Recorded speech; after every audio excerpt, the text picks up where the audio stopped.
বিনামূলীয়া নহয় শিক্ষাৰ্থীক দিয়া চৰকাৰী স্কুটি। স্কুটি লাভৰ বাবে শিক্ষাৰ্থীয়ে ভৰিব লাগে ধন। বেআইনীভাৱে টকা সংগ্ৰহ কৰিছে স্কুটিৰ শ্বৰুমে। প্ৰতিখন স্কুটিৰ বিপৰীতে ৩৫০০ টকাকৈ আদায় শ্বৰুমৰ।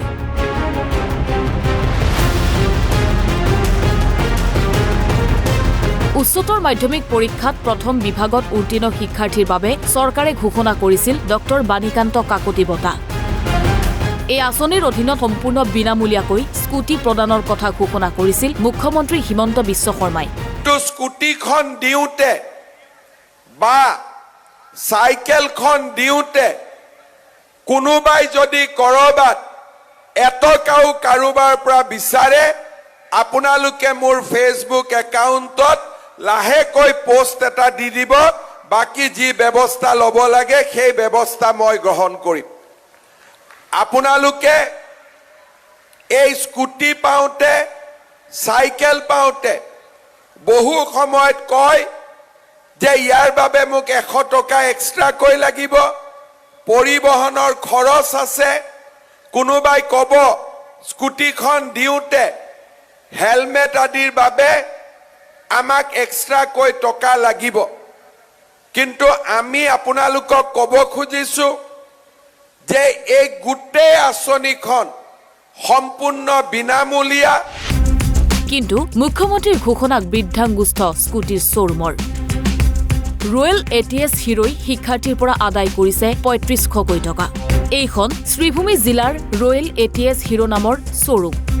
আৰু এই শ্বৰুমটোৱে স্কুটিত seat cover, bodyguard, foot rest, safe cover guard লগোৱাৰ নামত ৩৫০০ টকা আদায় কৰিছে ধন।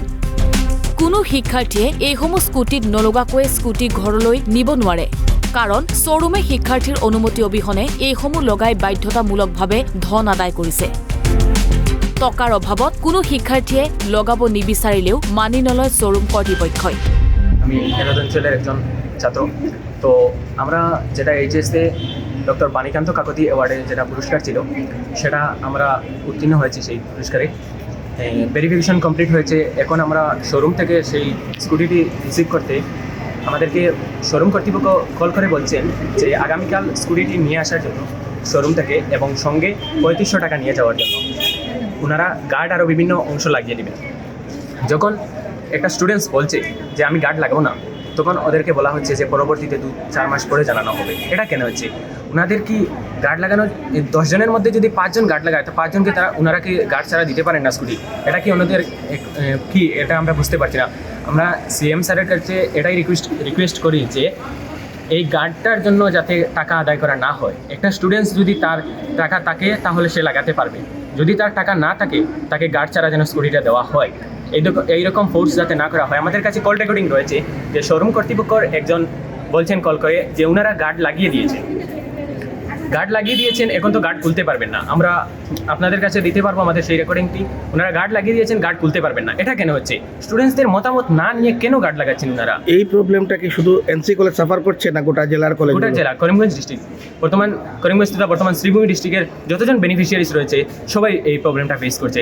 এখানে রয়েছেন আমাদের অনেক স্টুডেন্টস যারা টাকা দিয়ে স্কুটি নিয়ে এসেছে। সেখানে যাওয়ার পর যখন স্টুডেন্টসরা বলছে আমরা টাকাটা দেবো না, তখন তো ওদেরকে বলা হচ্ছে পরবর্তীতে দেওয়া হবে। কিন্তু স্টুডেন্টস এবং গার্জেনরা ভয় পেয়ে ওরা ভাবছে হয়তো বা স্কুটি ওদেরকে না দেওয়া হতে পারে। সেই জন্য অনেক কষ্ট করে ৩৫০০ টাকা ওরা দিয়ে স্কুটি লাভ করার স্টুডেন্টের প্রাপকের সংখ্যা কেমন হবে এখন পর্যন্ত? অ্যাপ্রক্সিমেটলি 70। তো আমি সিএম স্যারের কাছে আমি অনুরোধ করব যাতে এটা সঠিকভাবে তদন্ত করে এটা বন্ধ করা হোক। এটাই আমার রিকোয়েস্ট। এতিয়া প্ৰশ্ন হয়, ডক্টৰ বাণীকান্ত কাকতি বঁটা মুখ্যমন্ত্ৰীয়ে সম্পূৰ্ণ বিনামূলীয়া বুলি ঘোষণাৰ পাছতো কেনেদৰে শিক্ষাৰ্থীৰ পৰা ধন আদায়ৰ সাহস পালে শ্বৰুমে? চৰকাৰে এই সন্দৰ্ভত কিবা ব্যৱস্থা গ্ৰহণ কৰিবনে, নে বিনামূলীয়া স্কুটিৰ নামত শিক্ষাৰ্থীয়ে ভৰি থাকিব লাগিব ধন? পাথাৰকান্দিৰ পৰা আমিৰুল আলম, অসম লাইভ 24।